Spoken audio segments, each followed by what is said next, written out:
গিরিধারী দেখা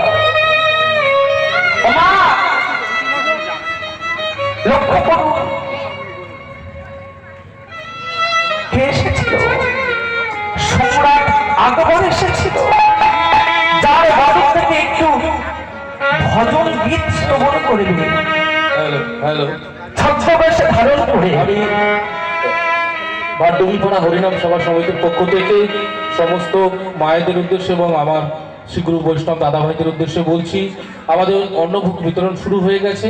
তবে আপনাদের কাছে অনুরোধ, আপনারা কিন্তু খেয়ে কেউ চলে যাবেন না, এখানে সবাই আসন গ্রহণ করবেন। এবং আমাদের এই শিল্পী খুবই ভালো কীর্তন গান পরিবেশন করেন, আপনারা কিন্তু কেউ যাবেন না। রাধে রাধে। তাহলে বাবা, কীর্তন কোনো গান নয়, কোনো নাচানাচির জায়গা নয়, কীর্তন তো সম্পূর্ণ আলাদা। কীর্তনের ভক্ত হয় আলাদা, তাদের মন কখনো চঞ্চল হয় না। কীর্তনিয়া কেমন সুন্দর বেশ ধারণ করেছে তা কিন্তু দেখে না, কীর্তনিয়া কেমন ভাবে নৃত্য করছে, নাচ করছে সেটাও দেখে না। যারা প্রকৃতি ভক্ত হয় দারোয়ানে বাড়ি ফেলে ভগবানের আপন রাগা চলবে। দেখো প্রাণ জীবন দেওয়া সবকিছু অর্পণ করে বলে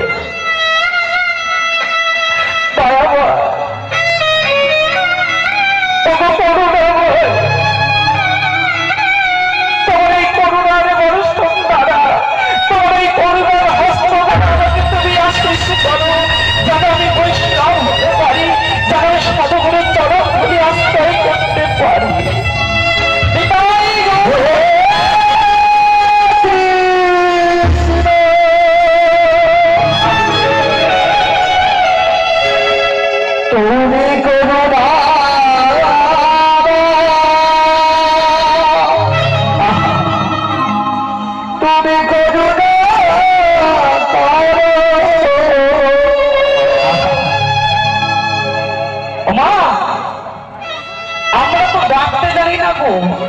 আর ভগবানকে ডাকলেও আমাদের একটা স্বার্থ আছে,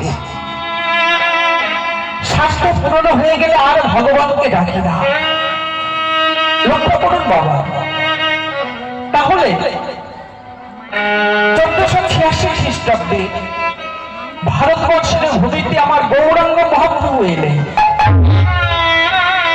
লক্ষ্য করুন বাবা,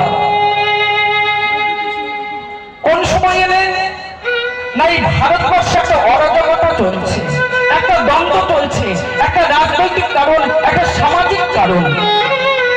ঠিক এমন সময়ে যখন সারা ভারতবর্ষে নবাবি করছে ইব্রাহিম লোধি, বাংলায় নবাবি করছেন শাহেন শাহ, হোসেন শাহ। আমার এদিকে গো, এদিকে একটু ইতিহাস আমরা জানতে হবে। আর সমগ্র হিমাচলের মাটিতে প্রাণ গৌর সুন্দর আদর লম্বিত বাহু কৃষ্ণ নামে ধ্বনি উচ্চারিত করে সমস্ত ভক্তগণকে একত্রিত করে মধুর কৃষ্ণ নামে তাদের আলিঙ্গন করলেন।